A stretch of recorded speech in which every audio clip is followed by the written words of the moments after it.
Guys, so ito na yung itsura, no, pag mapasagdan siya ba. So kailangan na ma-repent siya kay okay. So nahitabo maguba siya, maguba ang pintura, madaot ug mas mahal pa ang repair pag ma-replace siya. So ano, dami na talagang lawang. Okay, so like ani, so dito too much, so dapat na gid siya makuan. So dapat ma-repent na gid siya. So okay, mo ni nga to ang gamit. So napalit na ako, no. So mo ni siya papel diliha, number 80 natay epoxy primer. Okay, so sa karon 1 liter pa ni siya. Okay, mo ni siya ang atong primer, natay hardener para mas mukabit gid siya, mulig-ong gid siya. Naputay kani siya pang coating ato is orange, and also naputay hardener para sa tuwa coating ito. Naputay thinner para in case na gusto na ito dagdagan para di siya kayo lapok. Okay, so natay flat disc para sa paglimpyo sa metal. Naputay kapras. Okay, so naputay gloves kay magamit ta og grinder, no? Natay paintbrush, naputay steel brush. Okay, so kung gamiton na niya kuskus, naputay pang pintura sa ruler. Okay, so here ang ako ang assistant si Kirad. So far mo lang na ang ako ang ako ang okay, brush gamit na napalit. Okay, bye bye.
Guys, good morning.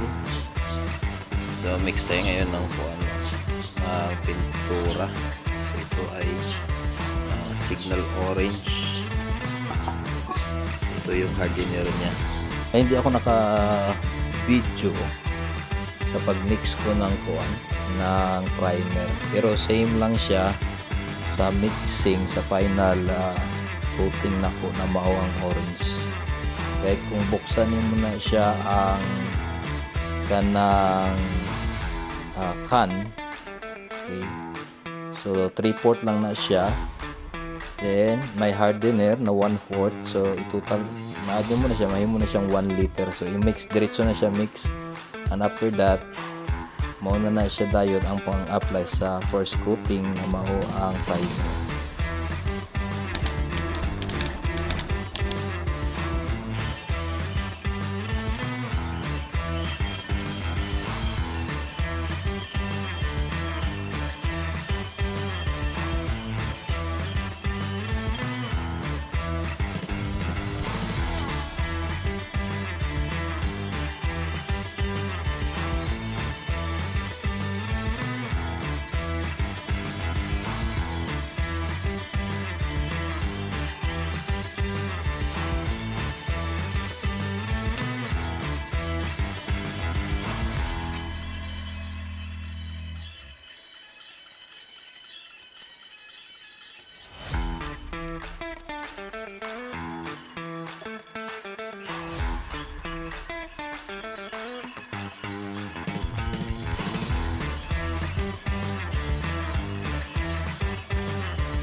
Hindi siya puno, no? Hindi siya puno. So karing hardener na 1/4 liter. Okay, so pag i-mix naman siya dire, may mo na siyang 1 liter ka na.